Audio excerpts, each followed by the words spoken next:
तलाक इसलिए नहीं होती कि कपल्स में मोहब्बत कम हो गई है, बल्कि किसी ने उनको साइकिल तोड़ना सिखाया ही नहीं। और वो साइकिल क्या है, इस पे हम बात करते हैं। अगर मैं ये कहूँ कि आपका मसला आपका पार्टनर नहीं है, बल्कि आपका वो पैटर्न है जिस पे आपका रिलेशनशिप चल रहा है, तो आपको कैसा लगेगा?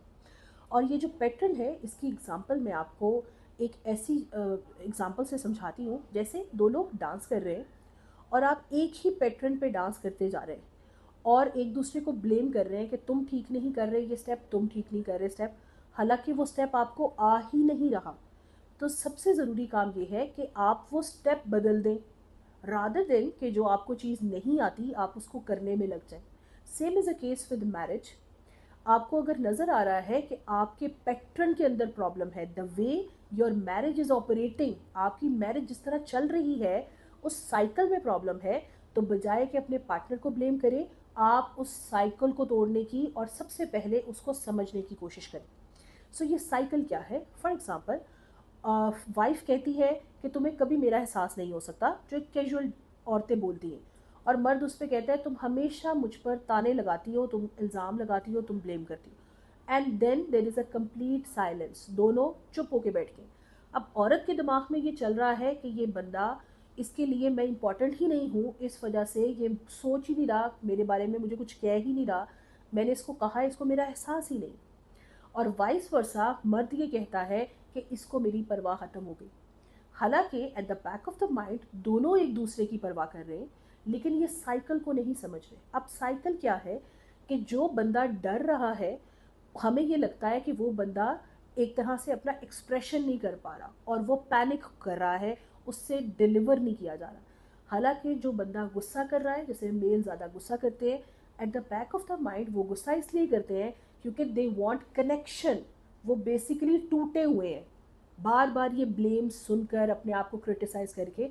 सो बेटर इज कि हम इनको इमोशनल फोकस थेरेपी रिकमेंड करते हैं, just to break that cycle, जिसमें पहले आपने कोई फाइट की है, फिर आप में से एक बंदा चुप कर गया है, उसके बाद दूसरा बंदा उसको ढूंढने लग जाता है, जैसे उसके पीछे पीछे फिरेगा, या नहीं भी फिरेगा तो एक जगह जाके बैठ जाएगा। उसको हम चेस कहते हैं, कि आप अब लगे हो कि किसी तरह अगला बंदा मेरी बात सुन ले, मान ले, या नहीं भी कर रहा तो कुछ भी ना करे।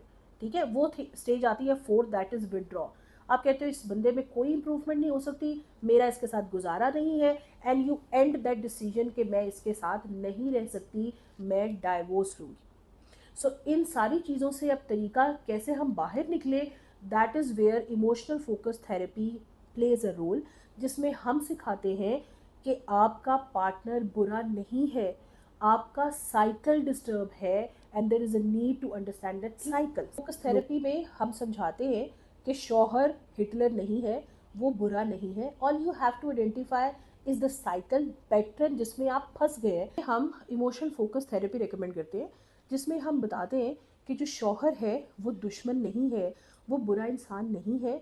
आपको सिर्फ ये जानना पड़ेगा कि आप एक साइकिल में, एक रिएक्टिव लूप में फंस गए, जिसमें एक प्रोटेस्टर है और एक बंदा है जो डर रहा है। अब जो प्रोटेस्ट कर रहा है बेसिकली वो दूर जा रहा है, और वो दूर जब जाता है तो आपको लगता है कि ये बंदा ठंडा हो गया है, ये अब रिएक्शन नहीं दे रहा, हालांकि वो डर रहा है इस सिचुएशन से कि सिचुएशन और ख़राब ना हो जाए, आपका रिश्ता बिगड़ ना जाए। लेकिन वाइस वर्सा, जो एक बंदा गुस्सा कर रहा है, रिएक्शन दे रहा है, वो आप ऑब्वियसली ज़्यादातर केसेस में हस्बैंड्स रिएक्शन देते हैं। सो हमें लगता है कि अब इससे बात करने की ज़रूरत नहीं है, हालांकि वो गुस्सा क्यों कर रहा है, बिकॉज वो टूटने का डर है उसको, वो अंदर से टूटा हुआ है, एंड ही जस्ट वांट कि आप उसके साथ अच्छा कनेक्शन बनाएं। उनकी बात सुनिए, सिचुएशन को डी एस्केलेट करिए, और इस थेरेपी को कैसे आप इम्प्लीमेंट कर सकते हैं ईएफटी को with the help of 4 steps, वो मैं अगली वीडियो में आपसे एक्सप्लेन करूंगी। Thanks for watching. अल्लाह हाफिज़।